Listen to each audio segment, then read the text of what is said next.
Yo, it's Evelio on Packaging Unboxed. Today, I'm just going to give you a quick rundown. I've been traveling all over the planet, talking about packaging, talking about artificial intelligence, meeting with a ton of amazing people, and I'm going to tell you how I've gotten to do this.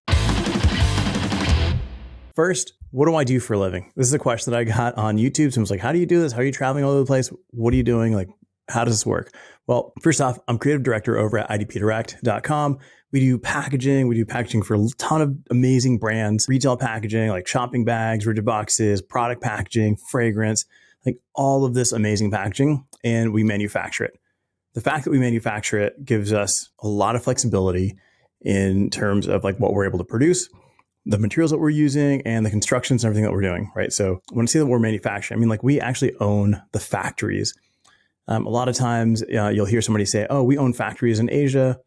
They typically don't. They usually have like some kind of partnership agreement or something like that, but we actually own the factories in Asia. Now, how is this important to what I'm doing in terms of like going out and speaking and meeting and doing all these different things? Our team is global and we're all remote. So I can go to Milan, I can go to Paris, I can travel all these places where we do have like amazing packaging conferences. Packaging Premiere is there, Pen Awards is there. Like all these amazing companies are doing beautiful things in the packaging industry, within the packaging industry. And the fact that we have offices there or remote teams there, I'm able to travel, work, and do this at the same time. So what is it that I'm saying this?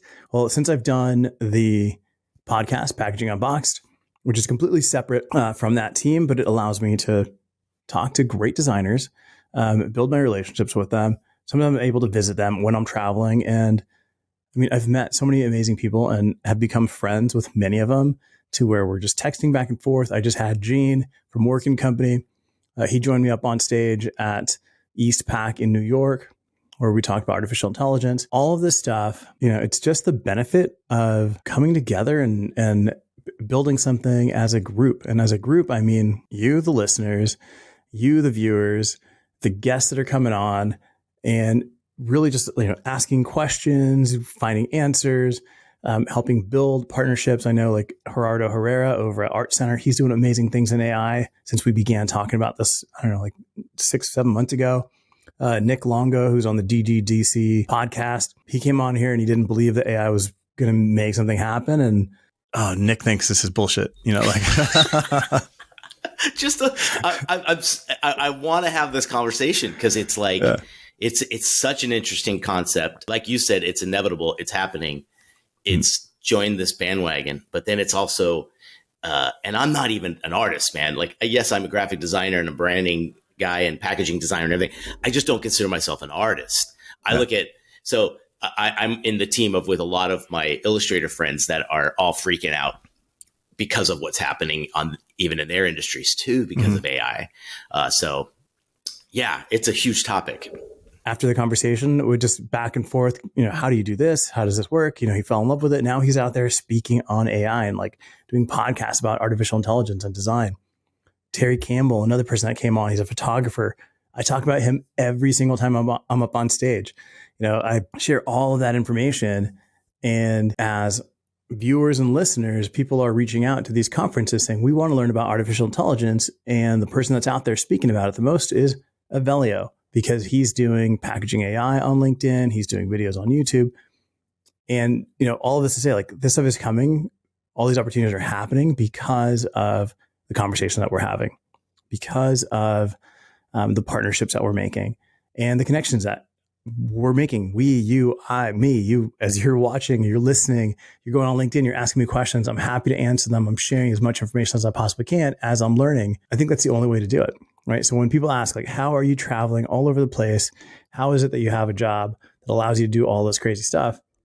That's pretty much it. So what is it that I'm going around talking about? I'm going to share my slides. So if you're listening to this on Apple Podcasts, Spotify, actually Spotify works because you got video, but go to YouTube, click subscribe, hit like, hit comments, you know, ask me questions there. But I'm going to show you the slides that I show at these conferences, which means I'm going to have to come up with some new ones, which is awesome because it just challenges me to keep going. I start off with the slide, which just gives you like a quick rundown. Like it shows you a lot of different packaging, it shows you a lot of different examples of what you can do with it. Typically, I just go through and I cover, like, what are we going to talk about? We're going to talk about awareness, education, and exposure. Right? Awareness is I don't know if the person that's watching and that's in the audience at these conferences has even tried AI, or have they, are they even familiar with what it is? And we're going to talk about education, like how to use it, and then exposure. I'm going to expose you to a bunch of different things that have been done or are being done with AI. We also talk about the fear that's out there.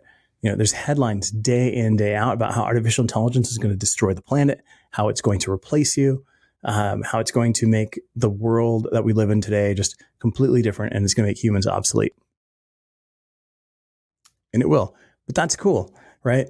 Like, we go through like the whole process. Like, this is me. This is who I am. I'm the creative director at idpdirect.com. I host Packaging Unboxed. I share some examples like IBM, like they're not hiring over almost 8,000 jobs because those jobs can be done with AI that they're building. And people say, well, it's not going to replace people yet. It is. It's replacing people right now, today. There are people that are not working because a machine can do it better.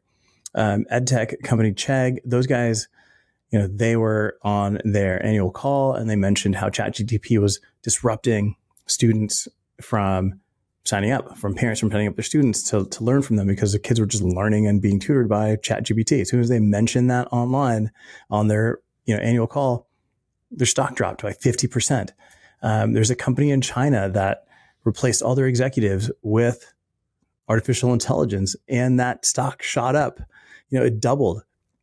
So can ChatGPT do jobs out there? 100%. And I'm like, who are those people that can be replaced? Who can potentially be replaced by AI? Right. So, I got a list here: sales associates, graphic designers, marketing strategists, copywriters, executive directors, supply chain managers, CEO, like we've seen in China. And the one that people never think about is the consumer. Consumer can be replaced. And the example that I always give is like my fridge today is high tech enough that it's got Bluetooth. It can scan the codes going in. It knows what's inside of it. It's not connected necessarily to the internet. I don't have this feature turned on my fridge because that's just weird.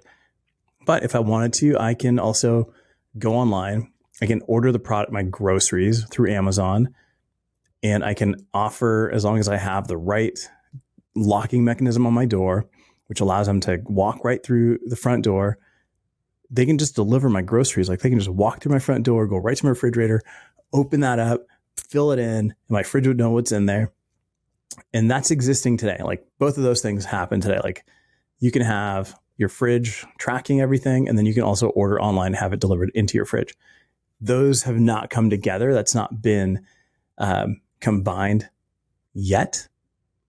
But if you combine those, there's no reason that my fridge won't know the products that I order and know when it's running out, know when it's gone bad, know when it needs to be replaced. It can automatically order everything that it needs, get filled up, and I never have to deal with groceries, right? Like, how amazing would that be? And if my cabinets and cupboards were doing the same thing, it would know not just flavors and, features that I'm looking for in the food that I'm ordering. It might even make decisions on packaging, right? Is it, does this guy like modern packaging design? Does this guy, who knows? Like, who knows how far we can take it? So those are the things, that replaces me as a consumer. It also replaces everything else in between, but we never consider that the consumer can be replaced. And a lot of times consumers want to be replaced. They don't want to be the ones going out to the store and buying stuff. So, we also go through like the power of AI, we show examples of like what midjourney can do. We do different examples. I show a Beats packaging design that happens. Then, always ask if who's used AI and like, do they know what it is? Out of like 100 people in a room, usually like 2 or 3 that have tried it. Then once you explain that what AI is and how it's really the simulation of human intelligence processes, the processes part is what's critical by a computer system, and it can do predictive text, right? Like, that's Facebook, right? It can show you the type of ads that you are going to be interested in. That's using AI. Predictive text on Google, that's AI. If you ever use Siri or Alexa or any of that stuff, that's AI. And then once again, I ask everybody again, like, have you ever used AI? Then it's like 100 out of 100 raise their hands. And I think that's the thing. It's like, people don't really realize what it is, and they think it's this big thing, but no, it's already ingrained in our everyday lives. Like, we're using this stuff nonstop. I also go through like the slide here that shows you like how to use ChatGPT and how to combine it with Midjourney. So I'm asking ChatGPT to create a prompt for me. I take that prompt, I copy it, I paste it into Midjourney, and I get results. Right, and it's all packaging related. Like, what terms do I use? Like, is it embossed? Is it debossed? Is it foiled? Does it know those terms? It does, 100%. I almost feel like I've trained them on its own, because those are the types of things that I'm putting in there and testing and seeing what works. Now we're seeing tons of packaging that's using AI. And I always say it's like a really neat trick that I can do, but like, what else could it do? So let's say you want to showcase like a mobile app. So the example I use here is like CVS. I had them on a call, on a conference call, showing them like what kind of if you want to do lip gloss packaging, then how do you want to promote that online? And we've got layouts for websites with packaging, layouts with packaging and models, layouts with models only, different styles of, where call to action, where buttons are. All of this stuff took minutes to create and lay out in a way that I could never have done before. This even includes like backgrounds behind the presentation slides. Like, all these things are all done in using Midjourney. Then I show like crazy packaging of shopping bag construction, something that looks realistic and reasonable, but is probably impossible to fold and assemble in manufacturing.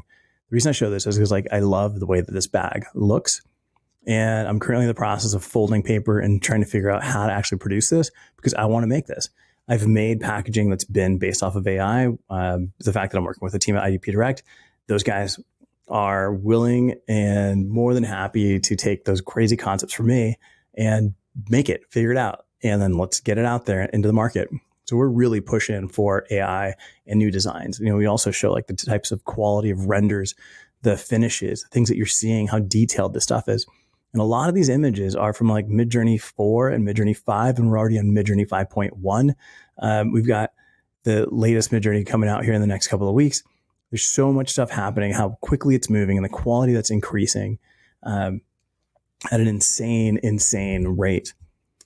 This example, I think, always blows people's minds, because it's IAM's dog food packaging. It's like it's the ugliest, most boring packaging ever.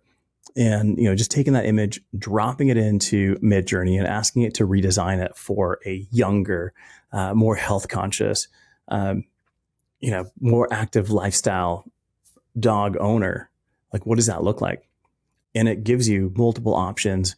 I think I did about maybe 12 different options on this one to get to this level, but it just shows you like how quickly. This was probably less than a minute to get these variations, because all you're doing is just hit and refresh, and it continues to redo versions of it. But it's amazing, because it's like the same style of dog, but it's done in illustration. Then you also have like hierarchy. You've got logo. You've got you've got the back and the front view. You've got illustrations. You've got call outs, like all this different information that's happening in this pack on the original is happening in the new one, but it's not ugly. Like, this looks like a product that would be worth twice as much as the current IAM's packaging. And it just took 30 seconds to do it. Also show like this video of this baby, which is an example that's on the NVIDIA website. It's a picture of a baby. And then what it does is you can actually rotate it around. Right? It fills in all the gaps, all the hidden areas that you can't see. So why would I care to show you a baby? Well, if I'm doing a sketch of a pack and I'm showing you like the front view, there's nothing that will keep it from now being able to rotate it and show you a variety of different angles. Right? It'll fill in the concept. It'll fill in what it can't see based on just the information that it's given. Something completely possible. And just so imagine, if you don't know how to 3D render, if you don't know how to do any of these crazy SolidWorks files that you can spin around, do all sorts of cool stuff with. I mean, you can do it on Pacdora. Check out Pacdora.com. Those guys are awesome. They do a ton of AI. I talk about them in here as well. But if you're not doing it at that level and you're just doing sketches or Photoshop images of like mockups, now you can take it and give it a spin. Right? Like, how cool is that? Like, all of a sudden, you're letting the computer do the work. Also show examples of like marketing, how you can use it for marketing, for social posts, the quality of the images. You can see on this one, like the dust of those cosmetics, how just detailed that is. Like, that's a photo, but it's not, but it's a photo. Then if you're like launching a product, like, why do you have to actually make a product? Why do you have to actually prototype it and photograph it and do all these things. Like this entire thing is laid out using midjourney and a couple of other AI pieces that are combined to create this homepage, right? So you've got the product. This is for Bare Minerals, which is, a Bare Essentials product, which they just do skincare powder. They don't do fragrance, but if they were going to launch a fragrance line, why not do it this way? Why not showcase it and just give it a sense of what the scent is? Then you can have a button, right, to pre-order, and you can set the price. Let's say you set the price at $25. You get 100 people that click through to pre-order it at $25. That price can then move up, right? It can just jump up to $35. You get another 100. It goes to $45 until that pre-order stops, right? Then you're not only able to see if people are interested in it, but what price they're willing to pay, right? This could go up to $200. You don't know. Now you know that your consumer is willing to pay $200 for this product. Now you know where you've priced it at. You know that you've got orders. You can move your product into manufacturing, and then you can blow out everything else that you need to do on the back end of that. Has anybody ever done something like this? Yeah, Liquid Death. So I had Mike Cesario on the podcast a couple of years ago. He talked about how he launched Liquid Death with a photoshopped can image and an ad that he made on Facebook for Facebook ads. He's like, let's see if this even works. He put it out there. He started getting orders from gas stations, small shops saying, hey, I want this product in my shop. And once he got enough orders, he figured out how to get water in a can and how to market it and how to get it out there. And he started fulfilling those orders. He had zero product. He didn't even know how to put this stuff together. He just photoshopped it. And that's the kind of stuff that you can do, right? We talk about terrystudios.com. Check him out, Terry Campbell. Right? You're creating amazing stuff with AI. You've got photography. You've got backgrounds, foregrounds, kitchens. You're building all this different stuff in AI, and you're shooting your product, putting it in via Photoshop or other apps, and you're combining reality with artificial intelligence. And it makes you that much faster and deliver something that people aren't seeing and people are afraid of, right? But you've embraced it, and it's giving you like a whole new opportunity that you didn't have before. You're not having to go out and rent kitchens. You're not having to go out and do all these different things. I mean, I'm sure you're still doing it, but you don't have to do it for every single thing. It gives you the flexibility to change a kitchen, change an angle, move a lot faster without having to hire and rent staff, equipment, do all these other stuff that you typically have to do with on-site photography. So amazing stuff that Terry's doing. Check him out. Let's talk about how we create mood boards. Right? Mood boards are super important in design. It gives you at least a visual direction and allows you to communicate visually. But the problem is that most people out there that are creating boards are using the same packaging. They're all going to Pinterest. They're all going to Google. Nobody's old school. Nobody's going back to magazines and cutting stuff out. So the same stuff that you're looking for when you type in, modern fashion packaging or whatever it is that you type in, your competitors are typing in the same stuff. They're getting the same results. And they are probably using the same images. I know 9 times out of 10, when I see a board at a client's office and it's about packaging, and let's say it's fashion related, 9 times out of 10, they have the Acne sock box. That packaging is amazing. It's beautiful. It's got a huge die cut on the drawer that slides out. People just love it. And 9 times out of 10, that photo is on people's boards, which is mind blowing. This allows you to just create custom images targeted towards specific terminology, towards a visual direction. It doesn't have to be packaging. I've got posters, I've got tech equipment, I've got fashion, I've got architecture all shown on here, like dials, all sorts of stuff, textures, all relating to the same story. So now it's really creating a mood versus here's a bunch of packaging that I like that I feel you can make for me. Right? You can showcase different textures and different processes, right? You can show what an all over emboss looks like with a foil stamp on it. You can show a combination of materials like paper and leather, paper and canvas. These are all really fast ways to sketch. Imagine these images as just sketches, right? So this is a lot of what I'm talking about when I'm up on stage, when I'm sharing it with people. Then I walk you through how to do it, how to kick on Discord, how to start up midjourney, how to connect those two. What other AI apps are out there? What else should you be looking at? How to utilize it in your day-to-day, and how not to get sucked into this AI vortex where all you're doing is just playing in AI. It's not a toy. It's a tool. Get to work, do your stuff, and just let it help you deliver better quality work faster. Now we also have Photoshop. We've got AI. We do have AI. We've got artificial Illustrator. We've got Illustrator from Adobe. They've got some AI in there that allows you to swap out colors. There's a lot more ways that it's going to be incorporating AI into the features. It's here. It's here today. And if you're not using it, you're falling behind. Your competitors are using it. I know that I'm using it. And I know once I leave these conferences, a lot more people are using it, because I'm getting a lot of questions from people that have been there, that have seen me, that have spoken about this, that have asked questions. And they continue to ask and they continue to learn. And the more that we use it, the better this gets and the further behind you fall. So make sure that you're checking this out.